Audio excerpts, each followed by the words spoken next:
Oke, selamat pagi semuanya. Hari ini kita akan membahas mengenai PSAK 69 atau agrikultur ya. PSAK 69 ya mengenai agrikultur ya.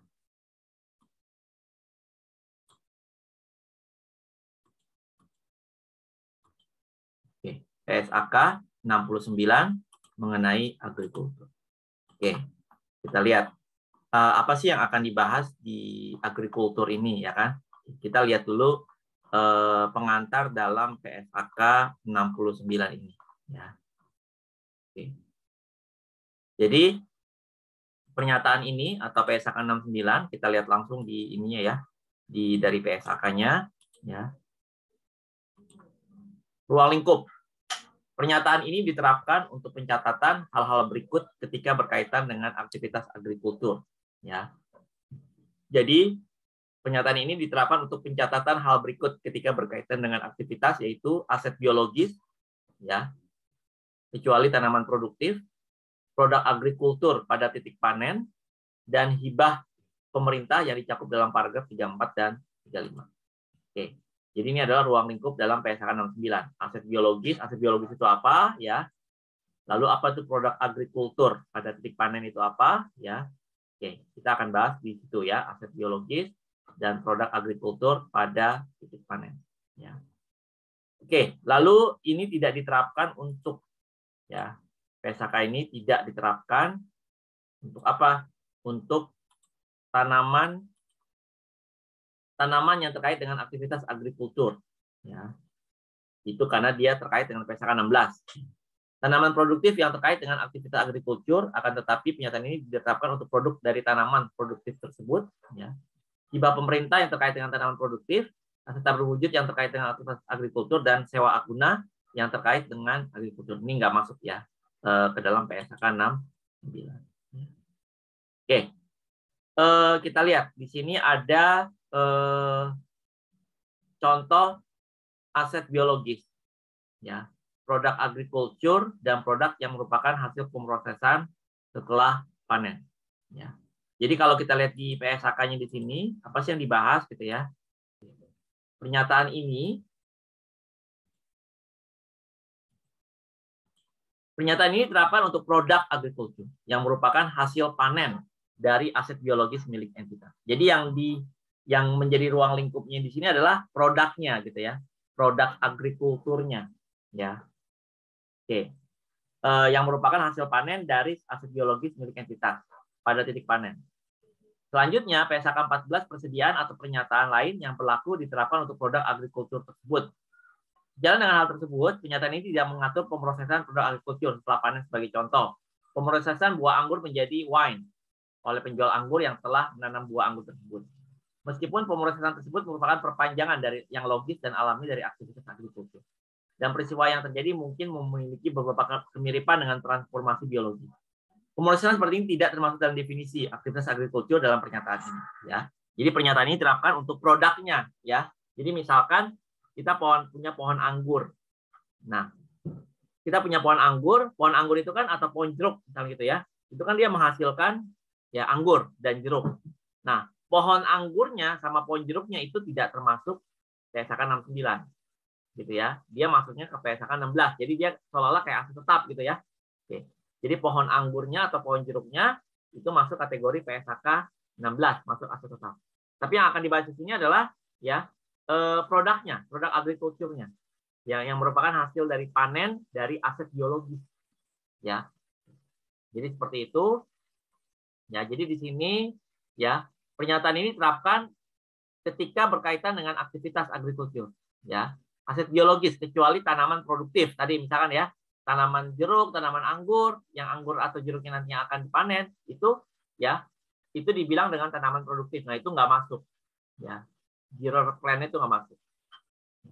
Produk agrikultur pada titik panen, nah ini masuk ya tadi ya, misalkan anggur tadi ya, produknya ya, anggur, jeruk, ya itu masuk. Ya tapi pohon anggurnya ya atau pohon jeruknya itu merupakan tanaman produktif, ya. Dan dia masuk ke dalam nanti PSAK 16, ya, tanaman produktifnya. Oke ya. Nah berikut adalah contoh contoh dari produk agriculture, ya.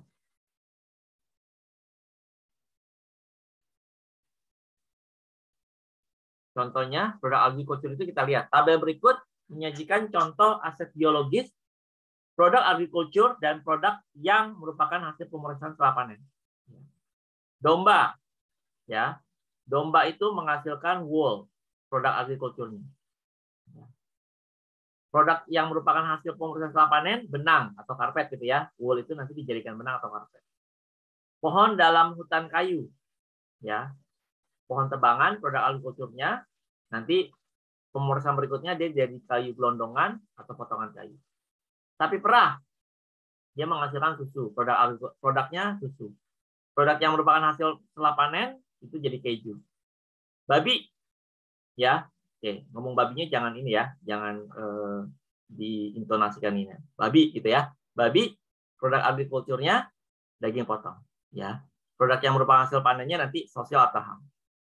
Tanaman kapas, ya, produknya kapas panen, hasil airnya nanti menjadi benang atau pakaian. Tebu panen, gula. Tanaman tembakau, daun tembakau, tembakau. Tanaman teh, daun teh. Tanaman anggur, buah anggur. Tanaman buah-buahan, buah petikan.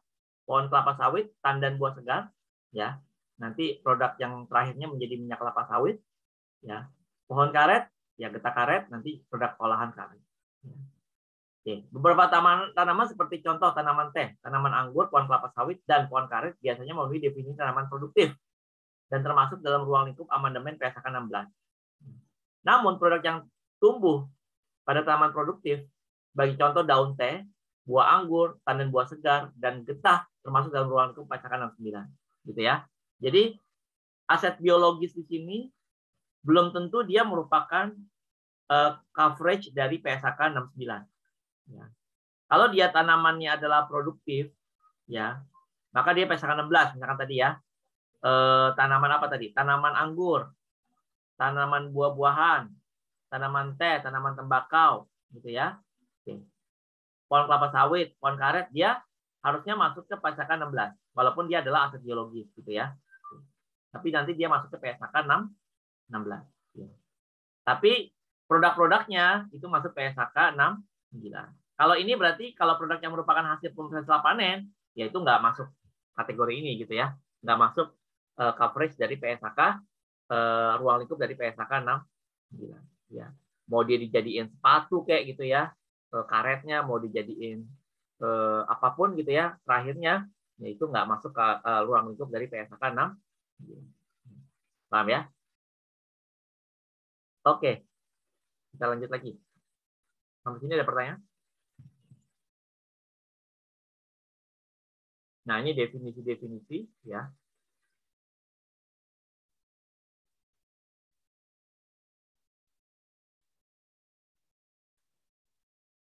Aktivitas agriculture ya adalah manajemen transformasi biologis dan panen aset biologis oleh entitas untuk dijual atau untuk dikonversi menjadi produk agrikultur atau menjadi aset biologis tambahan. Nah, ini namanya aktivitas agrikultur. Ya, istilahnya ya manajemen transformasi biologis dan panen. Ya, jadi mulai dari menanam, memberikan pupuk gitu ya, menanam benih, ya, memberikan pupuk, menyiram, ya itu adalah aktivitas agrikultur.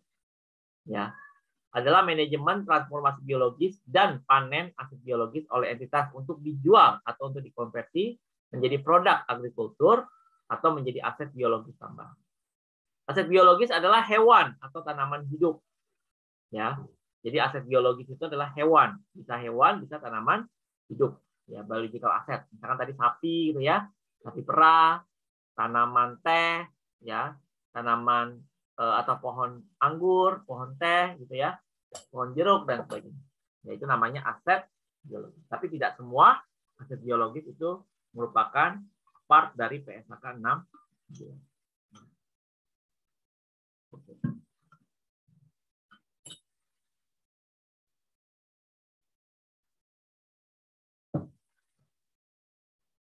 Biaya untuk menjual adalah biaya incremental yang diatribusikan secara langsung untuk pelepasan aset dan termasuk beban pembiayaan dan pajak penghasilan. Ya, jadi biaya untuk menjual itu misalkan biaya tambahan gitu ya, untuk menjual misalkan susu gitu ya.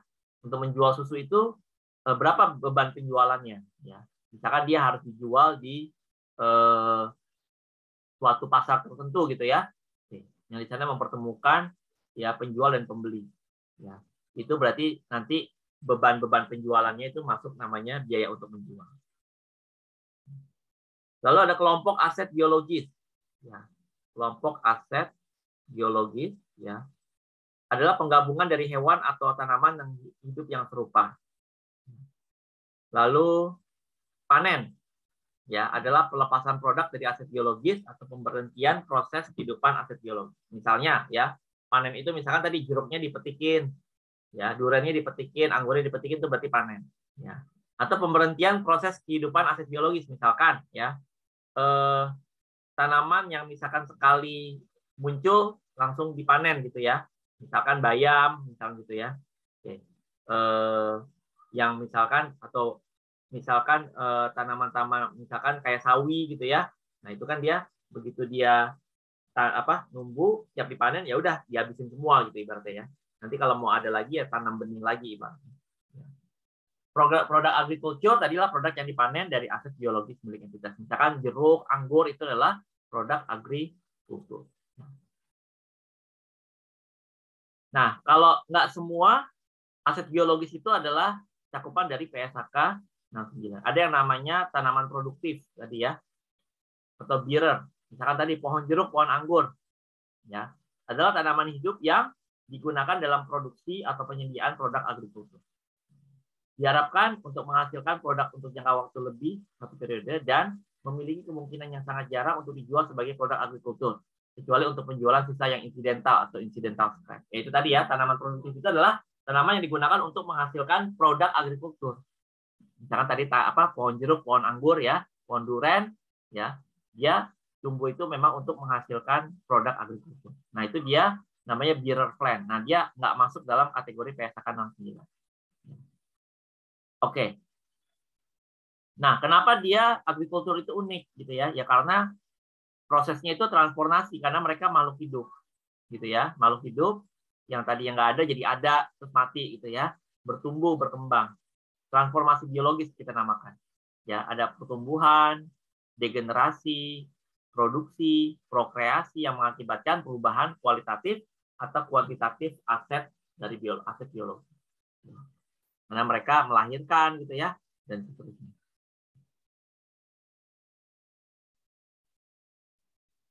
Kita lihat bagaimana pengukurannya gitu ya. Pengukuran dari aset biologis.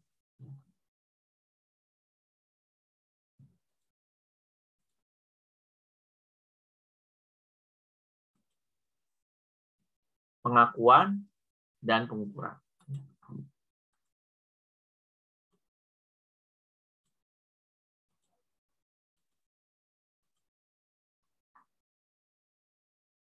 Entitas mengakui aset biologis atau produk agrikultur jika dan hanya jika entitas mengendalikan aset biologis, besar kemungkinan manfaat ekonomi masa depan terkait dengan aset biologis tersebut akan mengalir ke entitas, nilai wajarnya atau biaya perolehan dari aset biologis dapat diukur. Nah, ini kan secara umum ya, bagaimana cara mengakui aset ya. Terus nah, bagaimana cara mengukur aset biologis? Aset biologis diukur pada saat pengakuan awal dan pada setiap akhir periode pelaporan pada nilai wajar dikurangi biaya untuk menjual. Kecuali untuk kasus yang dideskripsikan pada 30 di mana nilai wajar tidak dapat diukur. Jadi aset biologis itu diukur pada saat pengakuan awal dan pada saat akhir periode pelaporan nilai wajarnya dikurangi biaya untuk menjual. Misalkan ya dia memiliki sapi gitu ya. Nah, itu nanti nilai sapinya itu ya dia kan bertumbuh terus. Nah, nilai wajarnya itu berapa? Gitu. Ya. Dia punya tadi kalau ada sapi misalkan gitu ya, sapinya memang untuk sapi perah misalkan.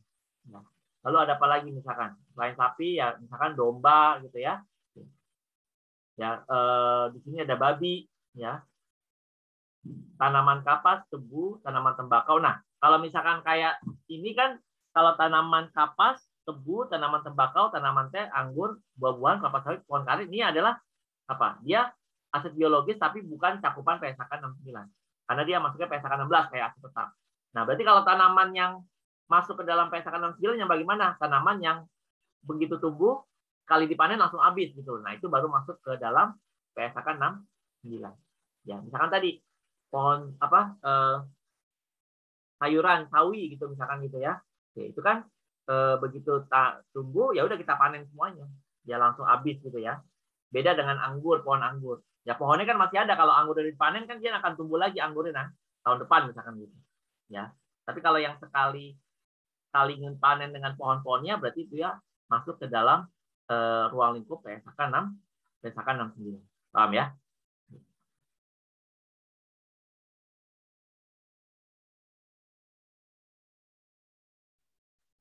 Ada pertanyaan dulu sama sini?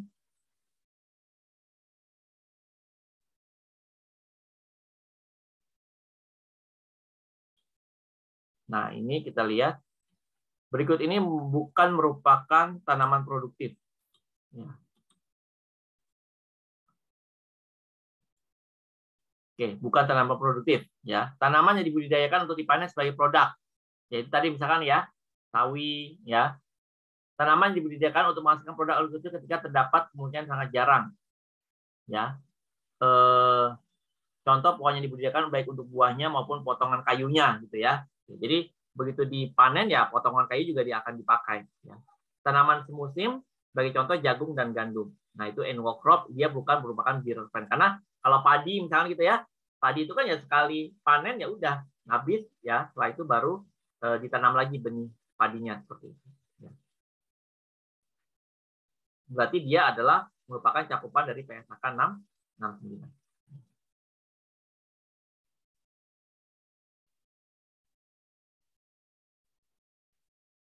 Nah, sekarang kita masuk kepada kalau misalkan ini suatu kebun binatang, itu masuk nggak kategorinya ke PSAK 69? Kebun binatang kan punya pohon, punya binatang, ya. Nah, kalau kebun binatang itu kan aktivitasnya bukan aktivitas agrikultur ya, berarti dia nggak masuk dalam ruang lingkup PSAK 69. Nah, sekarang kita lihat bagaimana perlakuan akuntansi, ya, misalnya untuk kasus agrikultur, ya. Misalkan gini, company A memiliki, ya, nonton dulu ya, sebentar ya. Oke, misalkan company A memiliki peternakan ya, dairy cattle, ya, pemerahan susu gitu ya, dan memiliki end of reporting periodnya 30 Juni ya, jadi akhir periodenya bukan 31 Desember tapi 30 Juni. 1 Juli 2010 berarti awal periode ya. Company memiliki 450 cow dan 100 heifer with a fair value ya, harga jual fair value-nya ya less point of sale cost ya, berarti harga jual dikurangi dengan biaya penjualan 1.200 per cow dan 480 per heifer. Jadi ada 450 sapi ya perah dan 100 heifer. 100 heifer itu berarti sapi anak-anak ya, sapi kecil. Ya. Heifer itu berarti sapi kecil ya, gitu. Nah, 450 dan 100 heifer. Ya, berarti kita lihat dulu ya. Dengan nilai wajar 1.200 dan 480. Selama 30 Juni 2011 terjadi transaksi sebagai berikut. Oke, berarti kita lihat dulu di sini ada cow ya. Ada heifer. Ya, jadi ada sapi dewasa, ada sapi kecil, anak-anak ya. Awalnya 1 Juli ya. Begini. Ya. Begini. Ini unit cost total gitu ya. Awalnya ada berapa ekor? Berarti bukan unit ya. Ekor itu berarti berapa tail gitu ya. Berarti unit aja lah. 450 sapi Ya.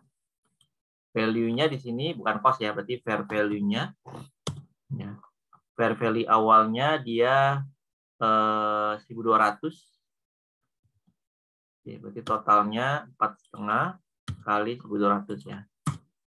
Haver-nya unit cost total. Begininya ya.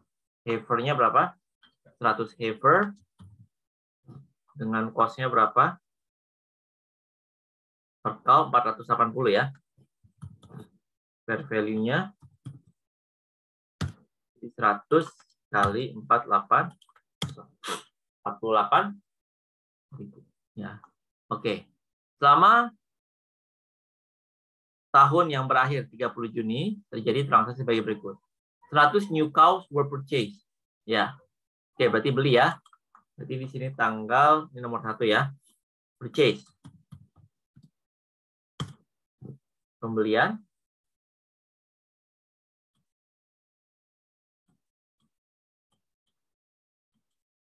Berapa? Dibeli 112,15.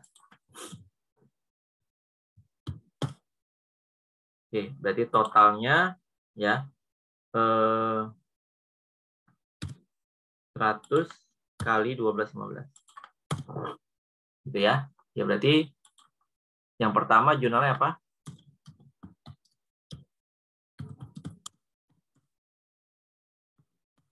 Berarti cow pada cash.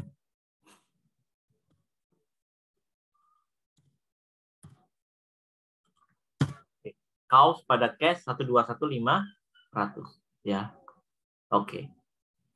Terus 25 heifer mature into cow. Oke. 25 sapi anak-anak bertumbuh menjadi sapi dewasa.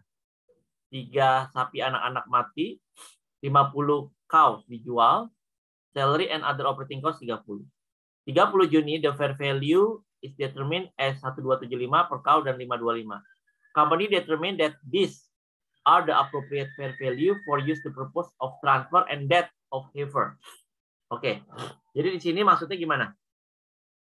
Jadi tanggal 30 Juni fair value less cost to sell-nya, fair value dikurangi beban penjualan 1275 untuk per cow dan 525 per heifer ya. Company A menentukan bahwa nilai ini appropriate dengan nilai wajar yang digunakan untuk transfer dan juga kematian dari heifer. Oke. Berarti nilainya 1275 dan 525 ya. Oke, sekarang kita lihat dulu. 25 heifer mature into cow. Ya, berarti 25 dia mature. Berarti dia transfer dulu ya. Transfer. Ya, transfer 25, berarti minus 25. Ya. Minus 25, ya, berarti dia berkurang ya. Berkurang.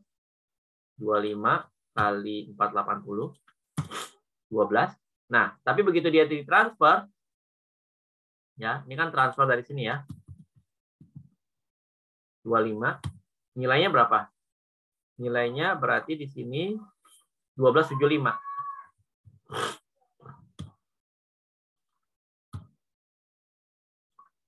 Gitu. 31875. Berarti yang berkurang 12.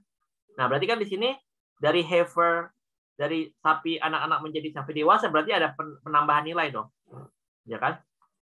Berarti di sini jurnalnya yang nomor 2 kita ini dulu ya. Berarti heifer pada gain ya. Heifer pada gain ya. Berarti nambah ya nilai fair value-nya ya. Yang 25 dari berapa? Berarti dari berapa ke berapa? Berarti ini 31875 dikurangi 12.000 berarti ya. 31 dikurangi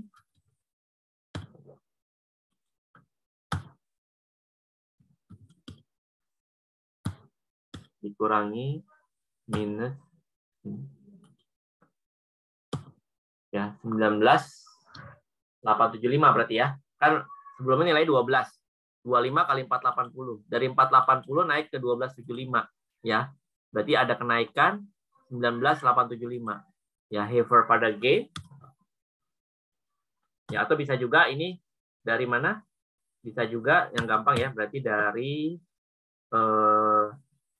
berapa? 1275 kurang 1275 kurang 480 kali berapa? Kali 25 Heifer. Ya, sama ya. Ya, berarti 1275 kurang 480 kali 25 Heifer. Nah, terus begitu ditransfer Heifer pada gain, lalu cow pada Heifer. Ya, berarti 25 langsung dikali dengan berapa? 1275.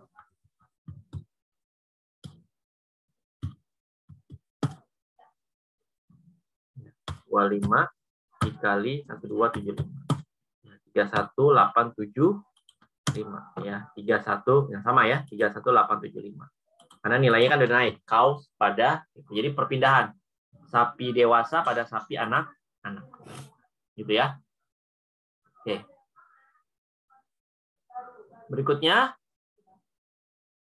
nomor 3 heifer died. Ya. 3 heifer mati ya. Oke, tadi kan untuk mati dia nilainya berapa kalau untuk mati?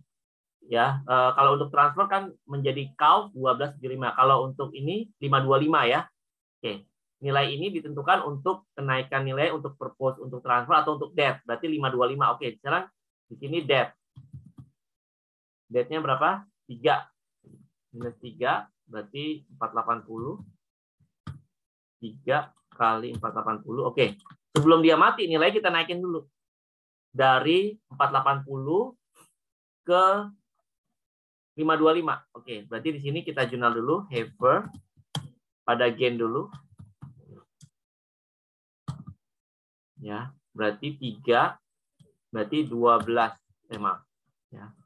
575 kurangi 480 kali 3 ya. Jadi nilainya dinaikin dulu gitu ya. 575 kurang 480 kali 3 ya. 285 ya. 575 ya. 525 maaf. 525.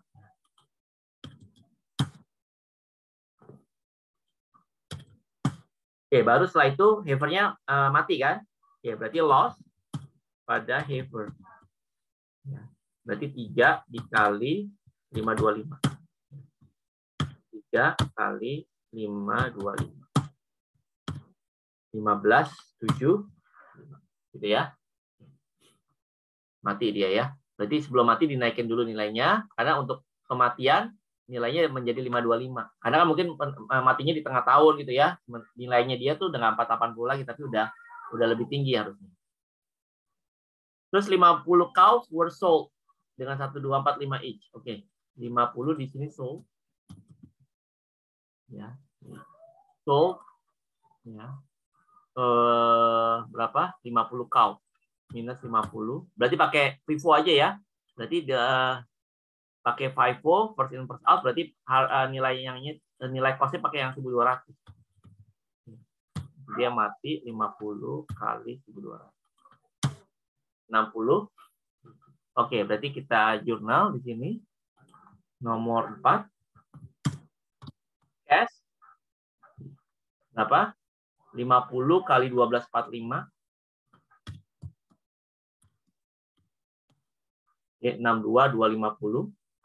Lalu kaosnya berkurang dari berapa di sini? Berarti dari 50 kali 1.200 ya.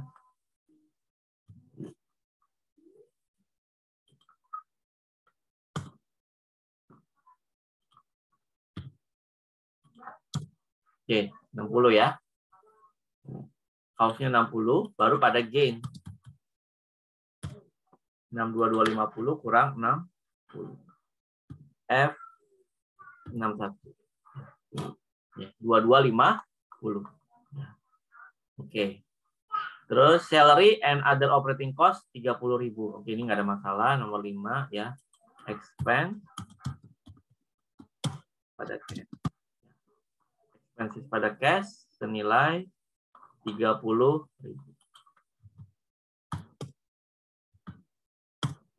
Ya, expenses pada cash senilai 30.000. Ya. Oke. Lalu dia juga memproduksi milk. Ya. Oke, 30 Juni dulu ya. 30 Juni fair value-nya sekarang 12.75. Oke, kita lihat di sini. Berarti ini kan masing-masing harus kita ini ya. Berarti kan kita punya endingnya, ending balance-nya ya. Ending balance dari cost-nya kita itu kan berasal dari yang begini. Berarti 4,5 kurang 50 berarti masih sisa 400 ya. Fair value awalnya 1.200. Lapisan pertama, lalu lapisan kedua purchase yang 100. Masih nilainya 12.15. Yang dari transfer ada 25. Fair value awalnya kan 12.75. Nah, sekarang ini kan fair value begininya. Berarti at the end fair value per 30 Juni. Nah, fair value-nya berapa nih dari sisa ending yang ini? Ya, fair value-nya dia bilang berapa? 12.75. Ya, 12.75 semuanya. Ya, maka total ending-nya ya. Maka total gain itu ya, total gain-nya 12.75 kurang 1.200 kali 400 ya. Karena kan nilainya naik semuanya. Oke. Ya. 30, 60. Oke. Ini berarti total gain-nya sekian. Oke, berarti ada kenaikan nih, ya. Berarti di sini kita jurnal lagi, berarti cow pada gain. Berapa di sini? Sum dari ini semua. Nah, ini adalah total cows kita, gain-nya 36.000. Berarti intinya totalnya itu berarti berapa? Total cows kita ya. Berarti semuanya nilainya udah 12.75 ya, 400 kali 12.7. Jadi ini total cows kita ya. Total unitnya berarti ada berapa ekor? Ada 525 ekor ya. Dengan cost 1275 ya. Berarti ini totalnya semuanya 669. Total gain-nya sebesar 36. Gitu ya. Jadi total heifer kita total cost kita ada 525 di akhir dengan fair value 1275, totalnya 669. Ya. Oke. Lalu dia ada kenaikan sebesar 36.000. Paham ya? Oke, untuk heifer juga sama. Heifer ya. Ini kan untuk cow. Heifer.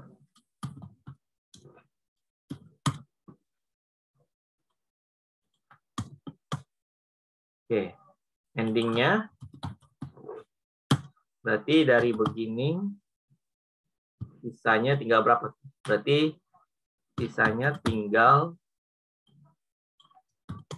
72 ya. Awalnya cost-nya kan berapa? 480. Ya. 408. Oke. Fair value 30 Juni dia menjadi berapa? Fair value-nya 525. 525. Oke. Berarti total gain-nya 525 kurang 480 kali 72. Nah, gain-nya sekian. Berarti total heifer-nya berarti 72 kali 52 ya, 378. Berarti kita jurnal lagi di sini ya. Heifer pada gain. Haver pada gain 52, gainnya 32 40 ya. Karena dia bertumbuh nilai wajar. Oke, apalagi di sini lalu ada during the year company produce milk with fair value less. Nah, dia produksi milk ya dengan nilai wajar ya dikurangi dengan beban penjualan 750.000. Oke, berarti di sini dia akan jurnal ya milk inventory ya pada gain. Ya langsung dia akui sebagai, kan tadinya kalau milk itu tadi yang nggak ada jadi ada ya. Milk inventory pada gain nilai berapa? Nilai langsung aja 750 gitu ya. Gitu ya.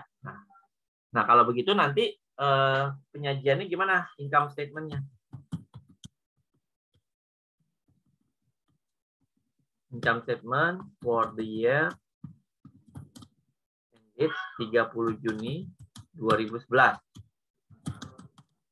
Oke, berarti income statement-nya ada apa aja di sini?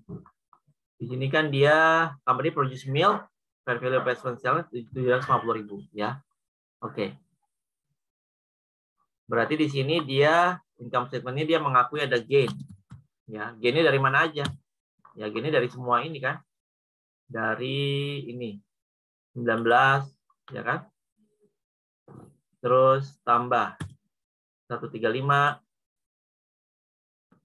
tambah 2250 tambah 36 tambah 3240 tambah 7,5. Ya. Lalu ada loss. Loss-nya 1575 gitu ya. Lalu ada lagi expenses, operating expenses. Ya. Berapa? Operating expenses-nya 30.000. Gitu ya. Nah, ini di laporan laba ruginya dia. Ya, gain dan loss-nya itu terkait dengan pertumbuhan dari sapinya. Ya. Dan juga ada milk inventory ya. Yang tadi yang nggak ada jadi ada milk. Ya. Lalu nanti di SOFP, Statement of Financial Position, per 30 Juni 2011. Ya. Berarti ada cow di sisi aset ya berarti ya. Di sisi aset dia punya cow, haver, sama milk infant. Berarti cows-nya, nilai cows akhirnya berarti berapa? 669. Nilai haver-nya berarti 37.800. Lalu ada milk inventory 750 gitu ya. Nah, inilah akuntansi untuk ya agrikultur. Jadi untuk sapi gitu ya ataupun heifer tadi ya yang memang digunakan untuk apa? Untuk menghasilkan ya, untuk menghasilkan susu. Sampai sini ada komen dulu, ada pertanyaan?